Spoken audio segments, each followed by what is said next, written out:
Can people hear me with that? No. Because I didn't have it on. Oh, apparently it wasn't even on.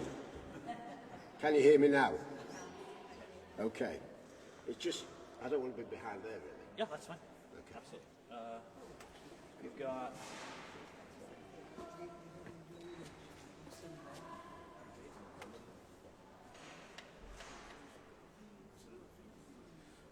Why is it not full screen anymore?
Good afternoon, everybody.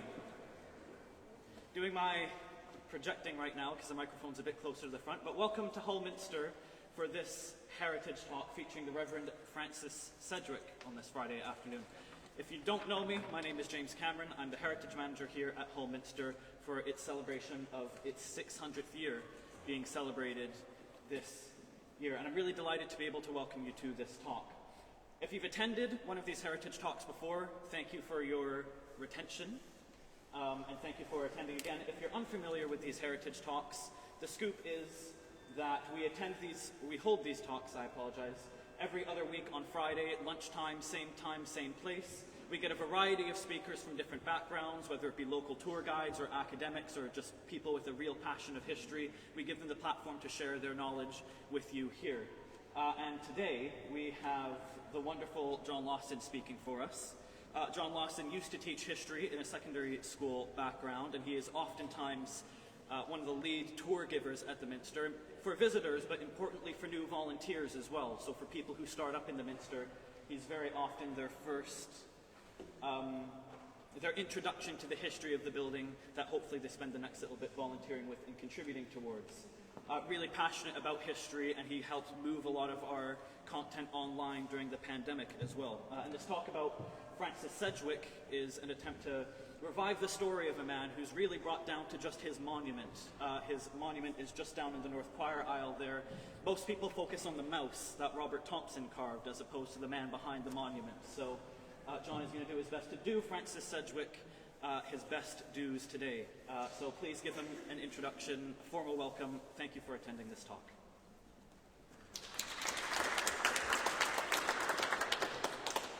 Thank you, James. So just before we go on, once again, can everyone at the back hear me? Excellent, thank you. It's been a talk that I've wanted to do for a long time because, as James said, I often show people around the Minster, or sometimes I get asked that question, which if there are any guides here or any welcomers here, where are the mice? What they mean by that are the wooden ones. They don't mean the actual furry little ones that might scuttle around. And we've got 7 of Robert Thompson's mice around the building, and unfortunately what happens is that what people concentrate on are the mice and forget the boards or furniture or whatever that is part of the story of how we've come to have those mice into the church. So if you came hoping to hear a lot about Robert Thompson today, I'm afraid you won't. What you'll hear a lot about is Francis Sedgwick, or, as he was called by most people, Frank. So I will call him Frank Sedgwick for most of this talk. Secondly, given the nature of the dates, when I talk about Hull Minster, it won't be Hull Minster, it will be Holy Trinity Church. So just those 2 name issues before we get started.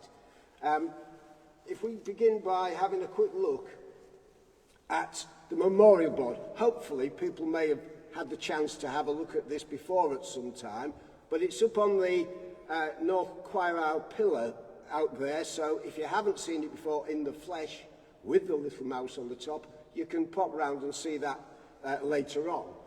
The important thing really is what it tells us. And it tells us quite a bit about Frank already, that he was vicar for 25 years at St Philip's Church in Hull. He was Canon and Prebend of Warthill, York Minster. I don't know if anybody's been to Warthill. Anyone been to Warthill? On your bike, I bet, Tony, was it? I took the wife there during the summer. What a day out I give people, eh? We go to Warthill. It was marvellous. If you go there and you imagine what it must have been like in 1936 when Frank became a canon, and the prebend bit really is just almost like an honorary thing. It's supposed to be the way that the money comes to pay for his canoncy, but as far as I can see, it's a one-horse town. There was a church and a few buildings, and that was a lot of it. So for 43 years, he worked as a priest of the Church of England in Hull, and finally gave his life in the air raid on this city on the 8th of May 1941, when his church was destroyed and many of his parishioners killed. Now, that last 4 or 5 lines, those are the crucial bits really in terms of what sometimes happens to the story about Frank. Because from that story, people sometimes think that he was in his church when he was killed and the bombs fell on his church and some of his parishioners were killed. On that night, as we'll find out, that's not quite the story, but we'll wait for that for the proper time. I've also got this flagon, which we use every week in communion in the church, and if you have a look, you won't be, but I am, on the base of this flagon, there is Frank's name and also the name of another vicar from St Thomas's, where Frank was a curate, and it was presented to the church as a bequest by a lady called Lucy Leahy. And I decided to get that, or asked to have that flagon out, so that it kind of bookends the beginning of Frank's time in Hull and the board marking the end of his time in Hull 41 years later. So I thought it was quite a nice way to start that. Because we all like to know what somebody looks like, when we're trying to visualise the story about them, this is Frank in 1936 when he became a Canon, so by then he was in his 50s. Looks a decent looking chap there. Later photos that I've seen of him, he clearly had a bit of stress in the next because he'd gone completely grey by about the 1940s. Let's begin at the beginning. So this is a story with a beginning, a middle and an end, and also an epilogue it will have as well. Let's begin at the beginning. He wasn't a local person. He was born in Lancashire. He was born in Lancashire in October 1872 in a little village called Houghton. And Houghton, which you can see on this very exotic illustration that I made, is a small village between Preston and Blackburn. And you think to yourself, well, little village, not a lot going on there. Amazingly, it had 3 cotton mills. And when you look on the census material for Houghton, for 1801, for example, over 60 people in that village were designated as cotton weavers. So it was clearly a big industry at the time. The other 2 industries were agriculture and quarrying. So those were the kind of 3 things where people made their livelihood. Frank's family, he was the youngest member of the family. Frank's family consisted of his mum, dad, and 6 brothers and sisters. As I say, he was the youngest. In fact, by the time he was born, 2 of his, a brother and a sister, had already moved out and wherever it was, had started a home somewhere else. So you look at that and you think to yourself, well, it's fairly easy to get from Preston, Blackburn, you can see a train there, and in fact the family appears to have come from the Blackburn area, and for his christening he was taken back to Blackburn in December of 1872, probably because some of the other members of the family lived there, so it was kind of family gathering, I would guess, and that's where he was baptised, but in a non-conformist chapel, a Methodist chapel. At the age of, sorry, just a bit too quick there, at the age of 8, he went to school, and given his sort of next career, or his later career, you think to yourself, well, he would probably, if you look at the ages that people became a cotton weaver, he would probably leave school at about 14. So he would only have really 6 years of formal schooling before he would leave, and he definitely went on to become a cotton weaver. So nowhere near the church at that particular time. He was working as one of these people in Houghton village that were weaving cotton. But by the 1890s, he has definitely started a different career, because we know from the obituaries that were published in the local newspaper about him on his death that he went to St Aidan's College, which was an interesting college in as much as it was set up in the 1840s by an evangelical priest, and the intention was to train people to become priests for the northern industrial towns, where obviously there was a lot of concern about people not necessarily attending church as regularly as they should, and they needed more priests for those kind of towns.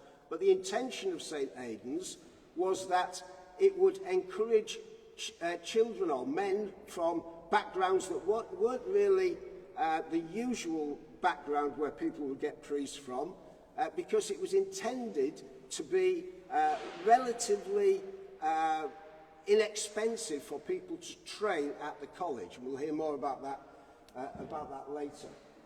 If you look at this picture, which is from some old Wirral website, the area here is where the students used to live. There were 50 bedrooms, so obviously the logic is that there must have been about 50 people who were there as trainee priests at the time.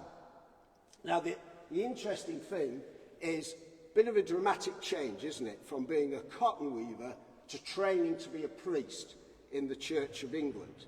And one of the things that we need to think about and try and look at why it happened, is the route that led to Frank becoming a priest. So on this next slide, what I've done is I've tried to create a timeline that maybe puts us in a better position to be able to understand when he started to begin this process of becoming a priest.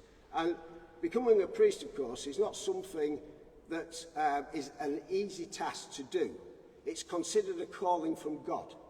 And so therefore, it's not just, you know, if you happen to go to church every Sunday, oh, fine, you'll make a great priest. You need to be doing more than that. We'll hear about that in a short while. Now, unfortunately, in the terms of Frank, we've got no letters that he wrote about this process. He didn't write an autobiography or anything. His life was cut short, of course. So we will have to rely on maybe other places to look for some information about how that happened. But one thing we do know is the dates when things were happening in his life and that in the journey to becoming a priest.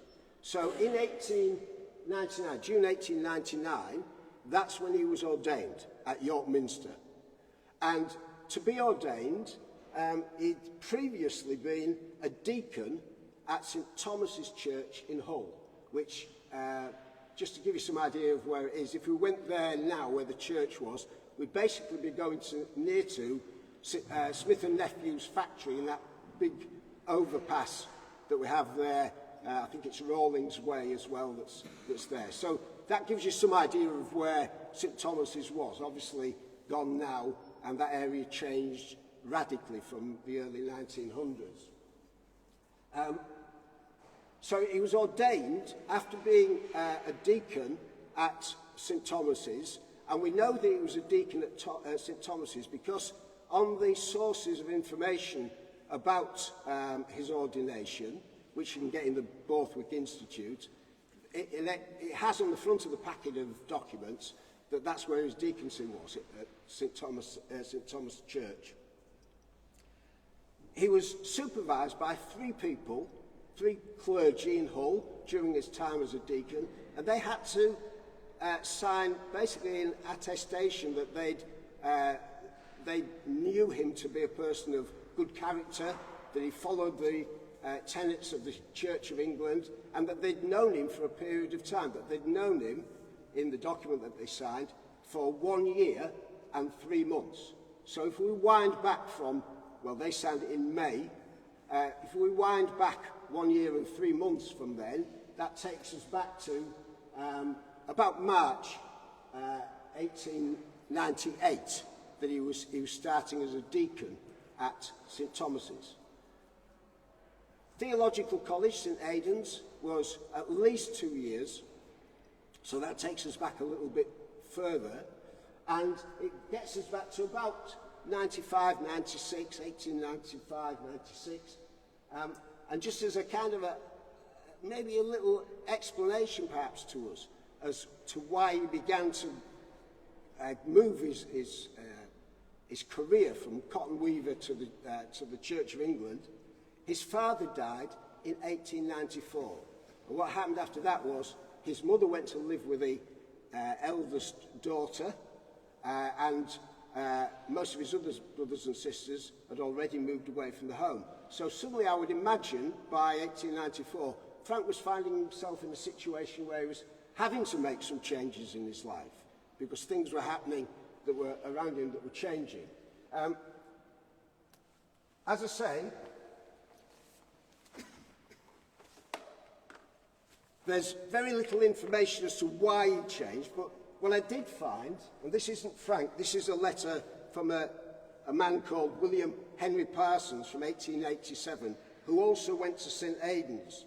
And it gives us some idea of the kind of process that a person might have had to go through before they became a member of the clergy. And William Henry Parsons had been a member, or was a member of the Church Army. And for those of you who may know what the Church Army is, it's quite an evangelical organisation people go out preaching, trying to encourage people to become Christians, etc. And William had been doing that since about the age of 18, and he'd been up in places such as Barrow-in-Furness, etc. And he wrote to his father and mother in 1887, "I have a very important question to ask you. Mr. Henson, the vicar, presents his compliments to you. He has a good opinion of me and wishes to help me on. Nothing will satisfy him but my going in for holy orders. Don't laugh. It's quite true. He wrote to the principal of Birkenhead College for a prospectus this morning. He thinks that if I study with him until Easter, I shall then be fit to enter the college. I shall be there 2 years, and it costs £200. And I want to ask you if it can be done. Don't let it frighten you. I know it's a lot of money, but I will find £100 if you will find the other. I think it can be managed. I am determined to do all I can in study with the help of God, and I believe a bright future lies before me. It does seem wonderful the way in which the Lord has led me. I'm sure he has brought me here. I often think of that night when I bought the Christian newspaper and saw the advertisements about the church army. Just going into that shop and buying that paper was the means of altering the whole course of my life." And I think we get in that letter some of the things that probably Frank would have had to do to get onto that route to become a priest. First of all, that man, William Parsons, was very heavily involved in the church, going out as an evangelical preacher in places. He describes at one point where he gave his first sermon, and it was an absolute disaster. He was embarrassed by how bad it was. But he also had a mentor, a person who saw something in him that meant that he would encourage him to become a priest. And I'm sure probably Frank had those things as well. So sometime between about 1891, when Frank is on the census as a cotton weaver, and sometime between about 1895-96, when he goes to St Aidan's, that process that William Parsons went through must have happened to Frank. So by 1899, he's ordained, he's at St Thomas's in Hull, and he's a curate in the Church of England. The next phase is he spends about 12 years at St Thomas. It's quite a long time. Nowadays, if you were a curate, you wouldn't stay in a place for 12 years. But he spends quite a long time at St Thomas's, and quite a few things happen in his life that show him kind of developing and changing as time goes on. So one of the things that happens, in his ordination, there's a long list of people who are being ordained at the same time as him. There's about 6, 7 other people that were ordained. All of them had degrees. Frank was the only person on that list who didn't have a degree, because although he went to St Aidan's College, that wasn't a degree course, it was just a course that would get you up to a standard to be a priest. So one of the things that he does, possibly with the encouragement of the vicar at St Thomas's, was to get himself some additional qualifications. So he got a BA degree, then after that he studied for an MA degree, and I suppose the way he looked at it, he got himself up to the kind of standard that those other people had when he first became priest. We also see a kind of development in his personal life as well, and that is that he gets married. And this is where it gets a little bit Mills and Boon, because the person he marries is actually the vicar's daughter, the man he works with, and his daughter Kate and Frank get married in 1901. They must have been quite a popular couple. I mean, they describe in the newspapers the bunting that was put all around the streets in Campbell Street, where the church was, the vast number of guests, etc., that they had from the congregation and other places, and also the fact that the parishioners gave a purse of gold coins to Frank and to Kate for their wedding. So not an insubstantial present to be giving to people I would imagine, at that particular time. And just as a little bit of colour, which you get from the local papers at that time, they went to the Lake District for their honeymoon. So we know that he's now settled and things are going well for him. Except, just like many stories, it doesn't always go as smoothly as you planned. And sadly, what happened was that Kate dies of cancer in 1908. So they'd only been married a few years, and Frank suddenly has got to cope with the death of his wife. And I imagine that must have been a pretty tough time at St Thomas's, because we've already said that it was Reverend James, who was Kate's dad. We've got Frank as the husband, lost his wife. Reverend James lost his daughter. Pretty sombre time, I would imagine, at St Thomas's for a few months, while people got over what had happened, because she was popular with the parishioners as well. You may be surprised, I suppose, I was a bit surprised, that he really stayed there that long after what had happened. You know, you'd think almost that he'd want to change again, that he'd go off and find somewhere else to be a vicar. But he stayed there for quite some time, and in 1910, when Reverend James retired, he for the next 2 years was basically priest in charge of the church. So he stayed there until 1912, long after he'd got over that, well, probably got over that initial shock of losing his wife. He also, as a result of Reverend James retiring, he becomes chaplain to the Willoughby Mental Hospital, which you might know where it used to be. It's sort of at the top of Castle Hill there.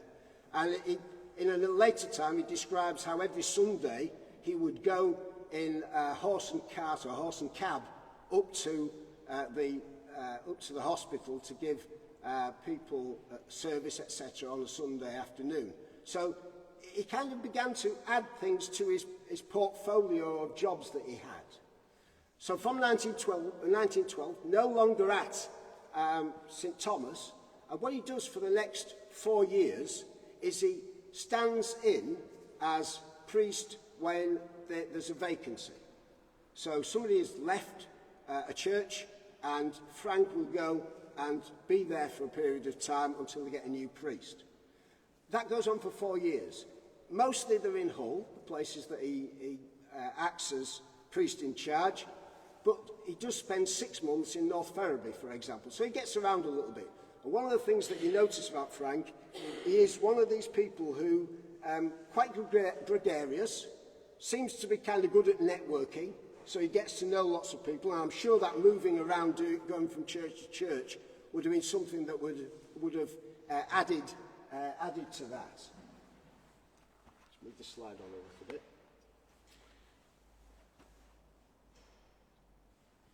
In 1916, the parish of St Philip's, the church at St Philip's, that became vacant.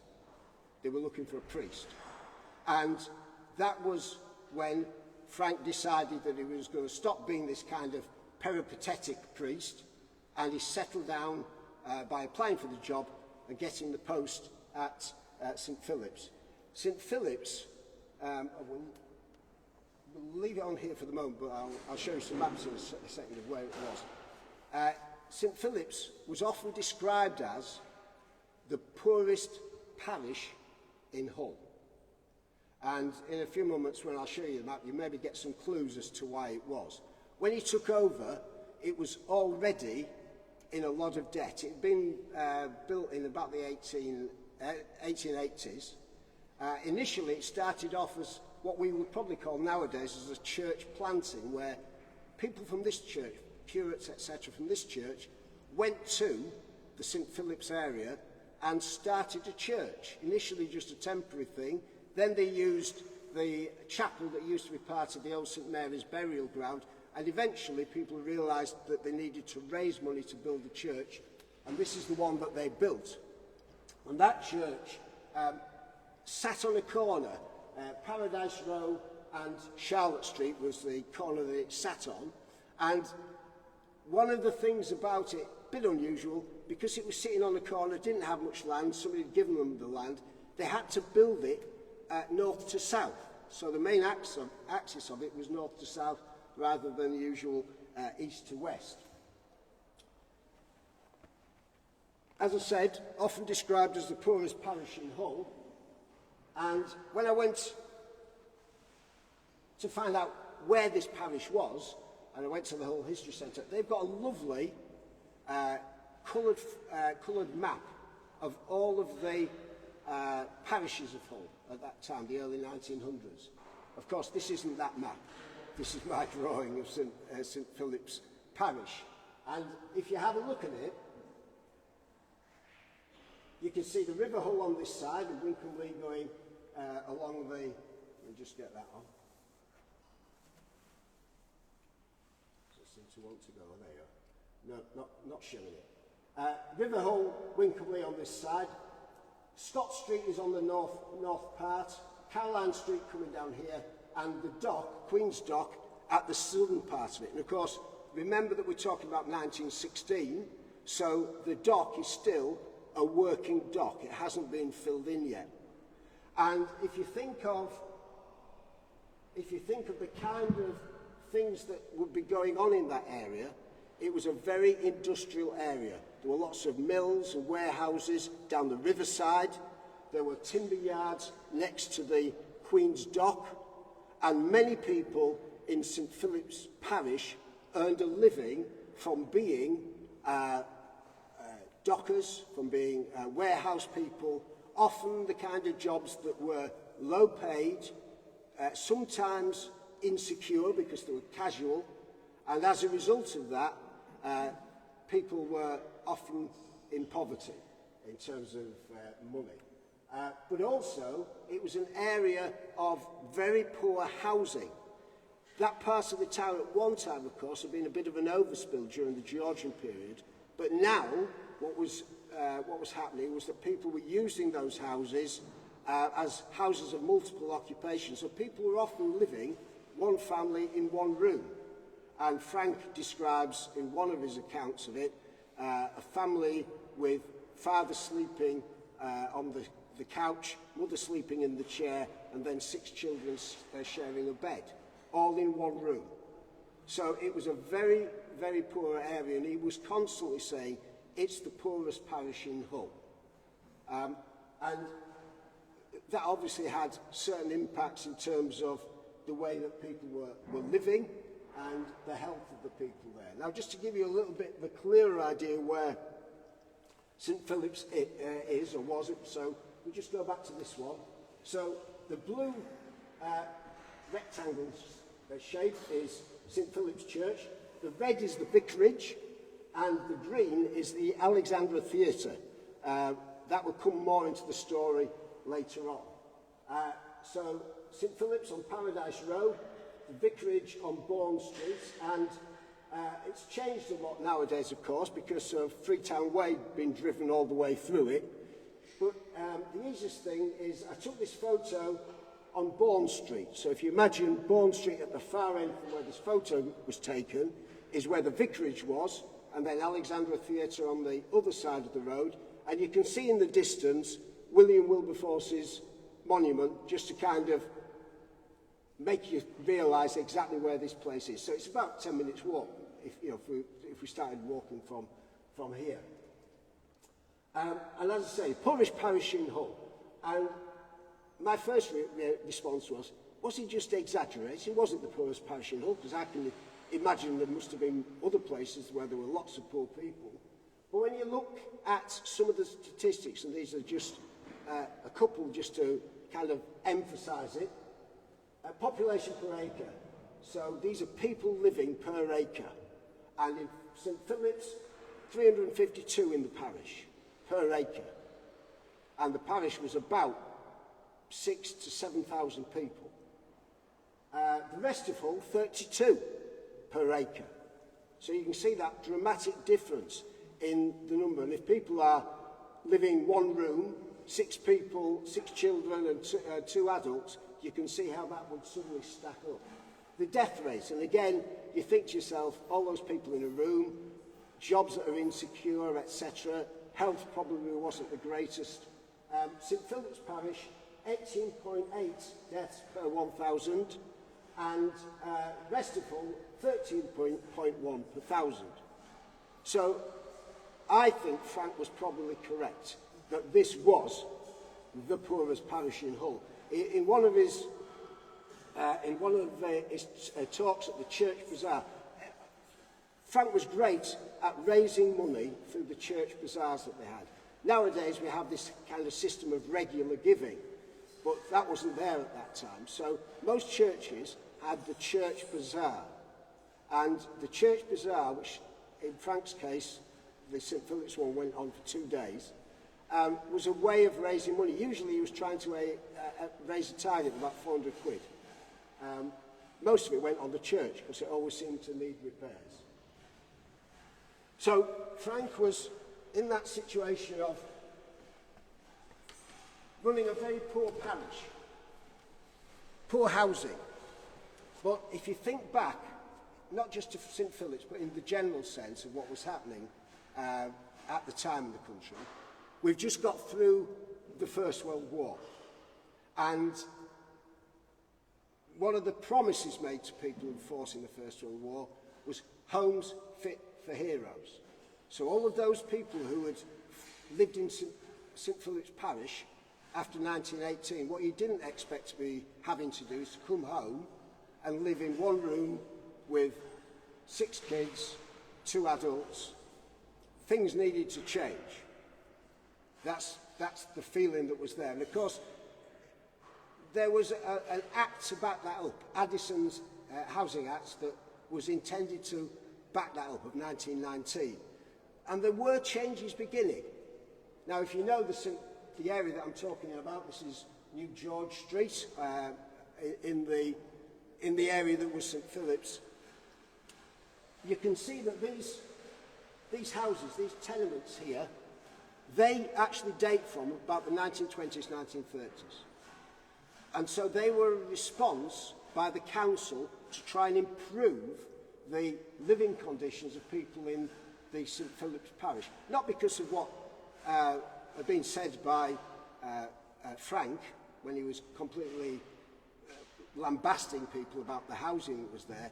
These plans had actually been there since 1914, June 1914, the very first documents to see. We all know what happened after June 1914. So the next documents that you see about the New George Street housing project is not until the 1920s, 1925. But they obviously had an intention of improving housing in that area, which is where St Philip's Church was. The problem that they faced is that the country as a whole, England, Britain, began to suffer that recession in the 1920s. And so the promises that had been made by Addison in the Housing Act began to disappear a bit because there had been promises of funding from the government to build housing. But that began to disappear, to diminish the amount of money that was given as part of that funding. However, they did go ahead and build these houses in the 1920s. And the interesting thing is the kind of things that they built in. So first of all, the tenements. They're not individual housing, so you're still going to have places for quite a few people to be able to get housing there. But also what was going to happen is that the population of the St Philip's area will begin to decline, because the intention is to try and make sure that there are fewer people living per acre of land. And in the tenements, one or two things that kind of classic things. First of all, at the bottom of them, in some of them, there are shops as part of it.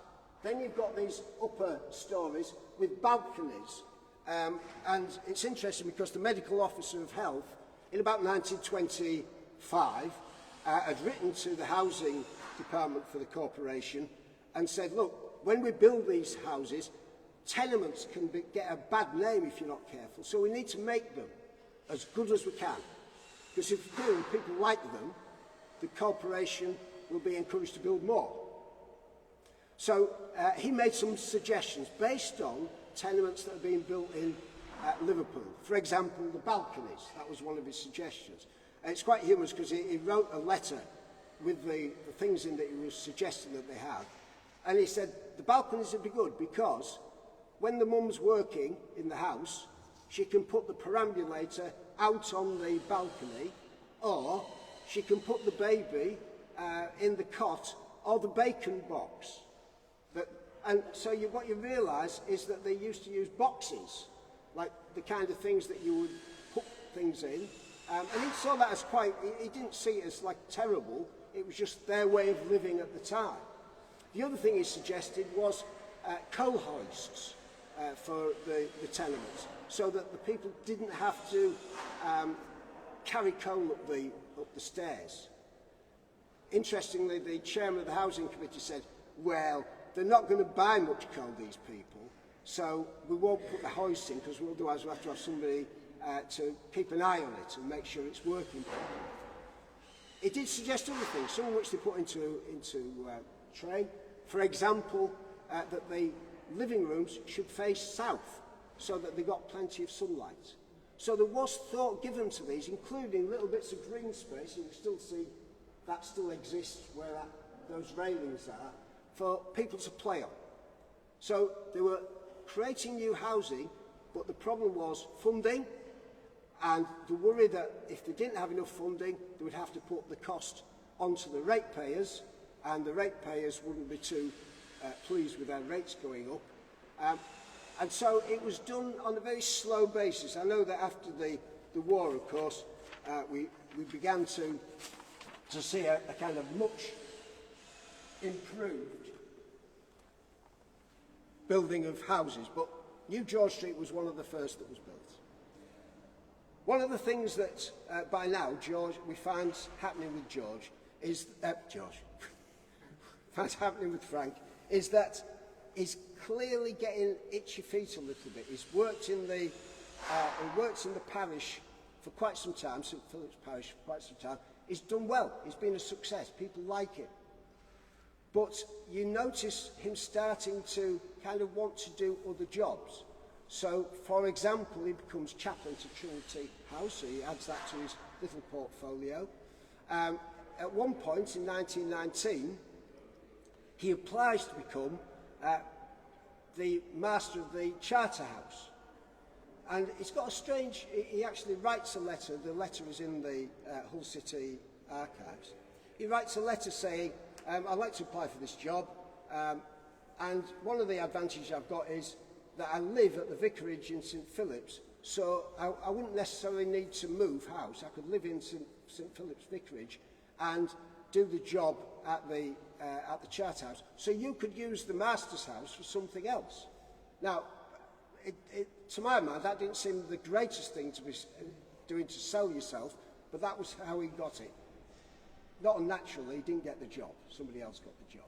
But he was kind of adding to these jobs and this portfolio of things that he was doing. Chaplain at Willoughby, chaplain at Trinity House, and he seemed to do an awful lot of funerals as well, so I'm sure that there was some funding there. So he was obviously kind of getting itchy feet a little bit around that period of the 1920s. And I think it's probably not a surprise really, because when you look at how difficult it was in the place that he was living. However, we've also got to think about his personal life as well. And in 1917, he marries again. And he marries a lady called Ethel Brocklehurst. So he'd only just become, about the year before, priest at St Philip's, and he marries Ethel. And she's quite a formidable woman, I think. She'd been a nurse in World War I, or she was a nurse in World War I, the early part of the war. Whenever there's any fundraising for the church, she's front and centre involved in that. So he obviously made a good choice in terms of a partner to work with him in the church. He had a number of leisure pursuits. Some of them kind of fairly common in the 1920s, 1930s, I think. And it was interesting. I went to the Street Life Museum, which you've probably all been to, and there's an exhibition there about cycling. And Frank was a member of the Hull Cycle Club. And it was a bit of a snooty club, was the Hull Cycle Club, because it was the oldest cycle club in the city, and they prided themselves on this. They used to have a headquarters down George Street, and this plaque here, which is in the museum, is that plaque that was on the hotel down the George Street. And I took these two pictures of bikes, the kind of bikes that Frank might have ridden. And he was quite a well-known figure, cycling around the town. It was mentioned in the newspapers that he was a regular cyclist around the town. The other leisure pursuit that he had was lawn boats. And he played for a club called Amos and Smith, which was based around Neptune Street, so probably a hangover from the time that he was in St Thomas's. And then eventually, I start to notice him in the newspaper, and he's playing for a club in Hornsey. And it surprised me a little bit, because why was he playing in Hornsey? He lived in Hull, at St Philip's Vicarage. But then I got to this piece of evidence from 1939, and it's the 1939 register. Some of you may be familiar with that. Basically what happened was, war was about to start, they needed some information about the population, so they did, it wasn't a census, but they did this register where people had to fill in information about themselves, particularly skills that they had. So for example, you can see Ethel here, and one of the, it's just off here, but one of the things it says is that she's got a Red Cross qualification, because obviously in the wartime, having that kind of qualification might be of some kind of use. So they're living in Hornsey, and I couldn't quite understand what was going on, because you think to yourself, if they're living in Hornsey, how is Frank doing his job as a priest? I suppose the logic is he could get a train back or something like that, but seemed a bit odd. And then when I looked a bit further, I realised that what they'd done was, Ethel's mum and dad had died in the late 1920s, and they'd started living at the house in Hornsey, down Eastbourne Road, that was the mum and dad's house that Ethel had inherited. It kind of begins to suggest that Frank's maybe beginning to kind of step down a little bit. He's not quite as involved. He can't be if he's not living in the vicarage as much as he was. However, when we come to the next phase, and the next phase is the war and the bombing, clearly he is living at the vicarage, because on the night of the 8th of May, the church is bombed. And unfortunately, Frank also suffers as well. And the Archbishop of York pays a tribute in his diocesan leaflet to the late Canon Francis Sedgwick, Vicar of St Philip's Hull, who was killed in a recent severe raid on that city, during which his wife was severely injured. So Ethel was severely injured as well. He was, writes the Archbishop, a most faithful parish priest, who remained as the most difficult post, with little to encourage him, for a quarter of a century.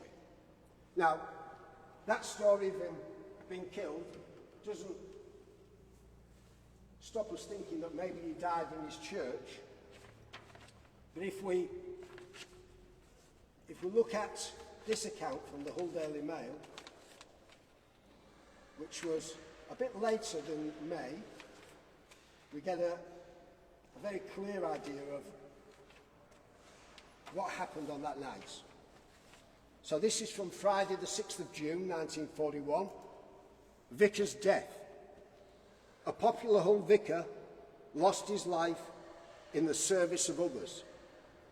The Reverend Canon Francis Sedgwick, MA, Vicar of St Philip's since 1916, was in bed at the time of the raid, but scrambled downstairs and told his wife and 2 maids to stay in a safe corner while he went outside to see if there was anyone he could help. Just as he got out of doors, the tower of the Alexandra Theatre fell on him, and his body was not recovered until a week later.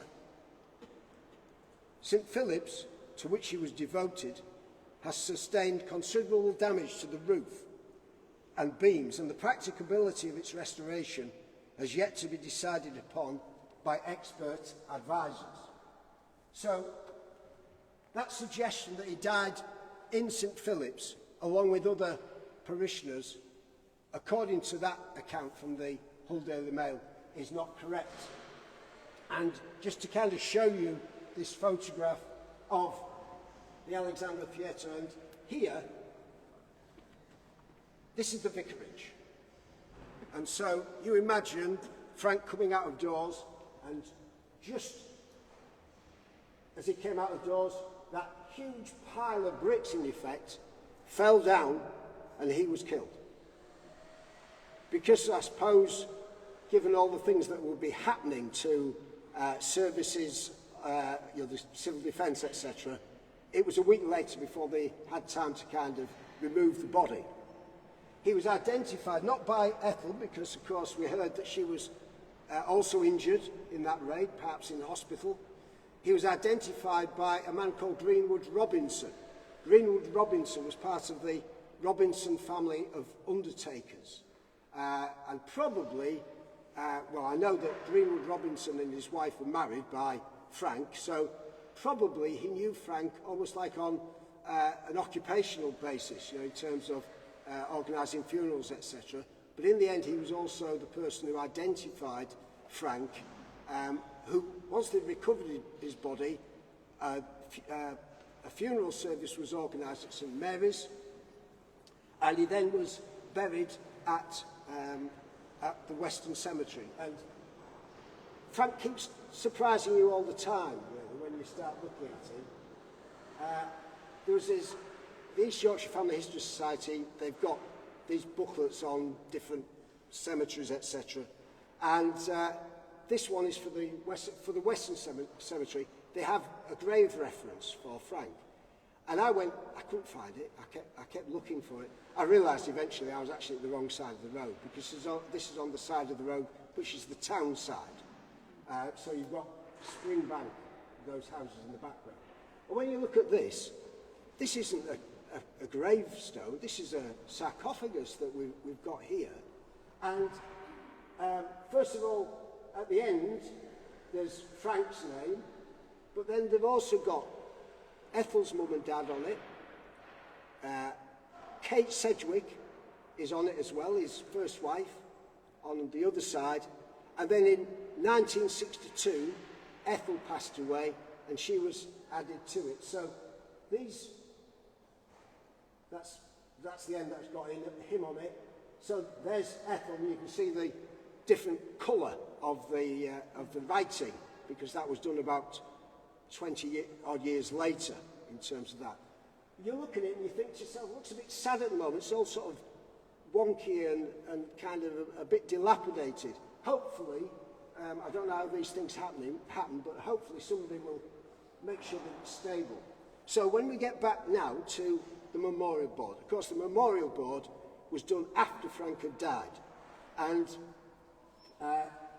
it was done by, it was needed a faculty, in other words, permission to be able to put it on the board, and eventually the board was made by Robert Thompson. The mouse was up on the top left there. But it wasn't as simple as people thought, because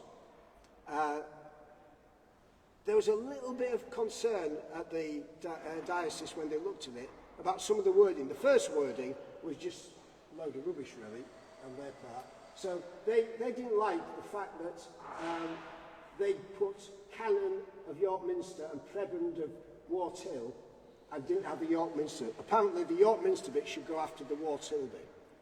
There was also discussion, though, about the section that says, gave his life. In the end, they accepted gave his life because in some senses, and this is scrawled on the faculty papers, in some senses it did.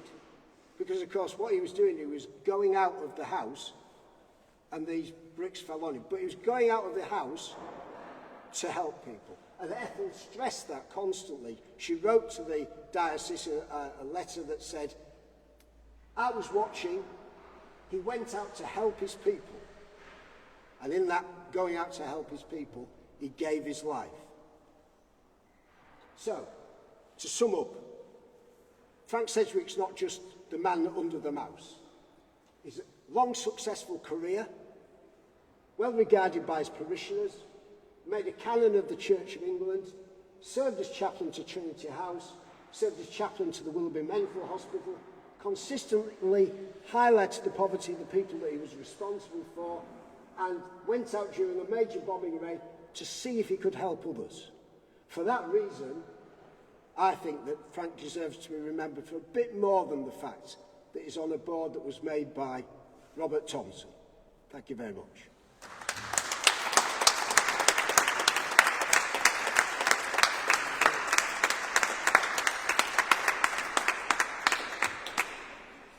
Thank you so much, John. And I think you can all understand why John takes on the task of introducing volunteers to the Minster. He's a fantastic speaker and very passionate about the history here, and he does a wonderful job. So thank you for the talk, and thank you for what you do to the church and for the church. As I mentioned, this is part of a series of heritage talks that happen every other week. I forgot, actually, as I usually do this. Did anyone have any questions for John regarding the life of Francis Sedgwick? I think you just about covered every single base you possibly could have on there. So, yes, this is a series of heritage talks that we do. So the next heritage talk will be not next Friday, but the Friday after, on Halloween. And very fittingly for Halloween, we have a talk about cemeteries, being hosted by Pete Loudon, who did a talk with us before and did a brilliant job. If you can't make the Halloween one, if you're busy getting last-minute trick-or-treating candy, I highly recommend going to the next talk on November 14th. That's being hosted by Ian Pearson, the head of the Hull Civic Society. If you're into your maritime history, this is about the Garthpool, which is the last ever British deep-sailing sailboat, or the last ever British windjammer to sail the seven seas, which left Hull before it tragically sunk. So if you want to learn about sort of the end of an era of maritime history, please do attend that talk on the 14th of November. I'll say my usual spiel as I wrap these talks up. This is part of the 600th anniversary. We have a program of events going on this year. And while we don't have anything in the near future that's quite major to promote here, keep an eye out for us around Remembrance Day as we're in contact with different cadet groups to do displays here in the Minster. If you have family members or have been in the cadets before, that might be of great interest to you. It is lunchtime, so if you do fancy a bite, if John's worked up an appetite in you, please visit the Minster Cafe down the south side of the church and grab yourself a snack.